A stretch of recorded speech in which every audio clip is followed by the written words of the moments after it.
Velkommen til Skummerkrogens nytårsmenu 2023. Det bliver magisk, det her. Jeg har glædet mig. Hvad fanden sker der her? Poul. Fyrværkeriet er også tjekket nu. Det bliver langt, det her. Røgen har lagt sig. Vi er klar. Har I husket et lille glas vino, når I står derhjemme og lige hygger? Nu går vi i gang. Og det her, det er så den første ret, vi skal i gang med. Det er rimede kammuslinger. I tager kammuslingen og lige se her. Prøv at se. Deler den fint i 3 små målrette stykker. Så lægger I den over på jeres tallerken. Til den her ret er det godt at have en lille dyb skål. Så tager I jeres syrnede mælk og lige kommer ud rundt om kammuslingerne her. Sådan der. Voilà. Så er der lidt syltede agurker, som I lige sådan med den hånd lige drysser lidt rundt. Det ser lækkert ud. Ligesom konen i aften for eksempel. Så tager I urteolien. Små dryp. Sådan. Og ørredroven. Festligt skal det være. Men for fanden, det er lige før jeg roser mig selv her. Og til sidst, friskplukket dild. Gør nu umage. Velbekomme. Så var det ikke bare en lækker første ret? Cremet, elegant her syltede agurker, der bare lå månederende stykker.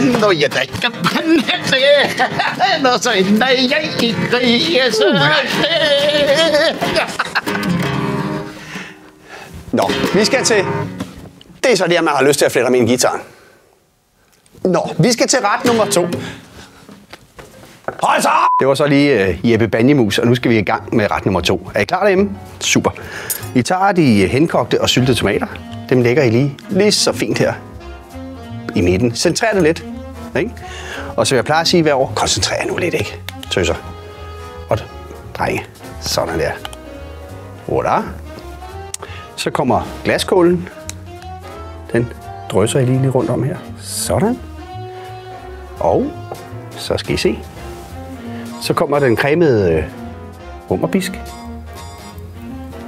Men der er ikke et øje tørt. Og lidt urteolie. Se. Kør lidt par gange med hænderne, ikke? Det ser godt ud. Sådan der. Og til sidst, så tager I lige lidt tomatstøv her. Kan I lige drysse ud over det hele her. Voilà, sagde det. Velbekomme. Var det ikke bare en lækker ret, I lige sidder og spist? De der syltede, søde tomater, det der sødmefulde, der kom, og den der cremede hummerbisk. Nu skal vi i gang med ret nummer 3, og det er pocheret nytårstorsk. I tager torsken.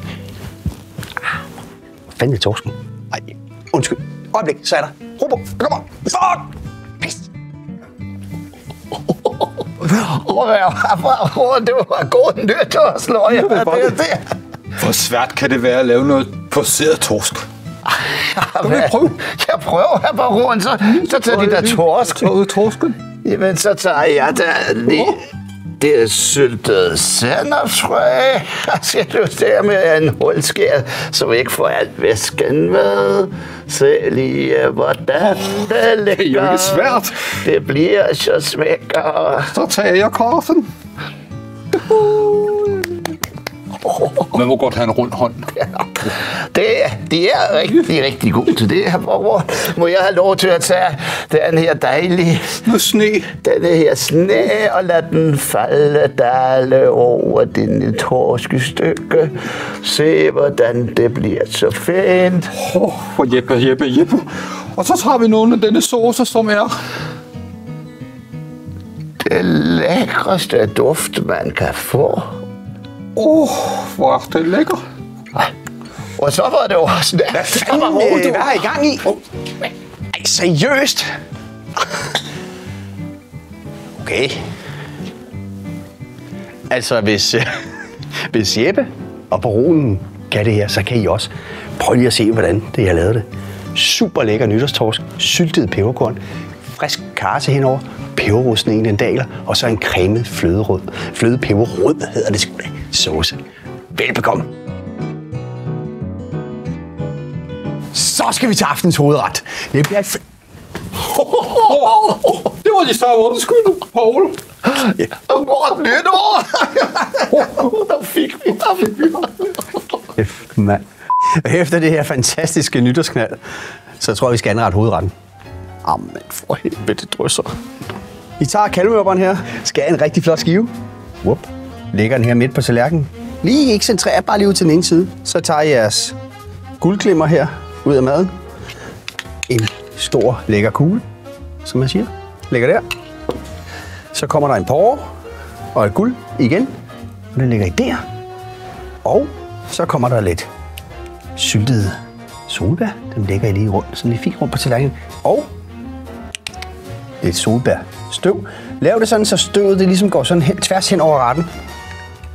Og så kan I servere kartoflerne selvfølgelig par, og det samme med saucen. Og hvis I virkelig er finisseur, så kører jeg lige med en tynd streg rundt på tallerkenen. Og så topper I den. Og så lægger I lige lidt timian på toppen. Velbekomme. Så er det aftensdessert. Det bliver et festfyrkeri af en dessert. I tager jeres blonde her, lægger lige midt på tallerkenen. Så kommer der her en lemon curd, og den sprøjter I lige ud som små, fine, sirlige dutter her på kagen. Og nu er det jo nu, at man skal bestå fuldemandsprøven. Jeg ved godt, at I har fået meget vin, ikke? Det er også det, vi skal. Men det skal se godt ud. Pigerne skal forkæles. Eller mændene. Sådan der. Det ser bare skide godt ud. Så tager I hasselnødderne her. Stille og roligt. Lige lægger de små, fine hasselnødder her. Sådan der. Det ryger der ud af. Bum.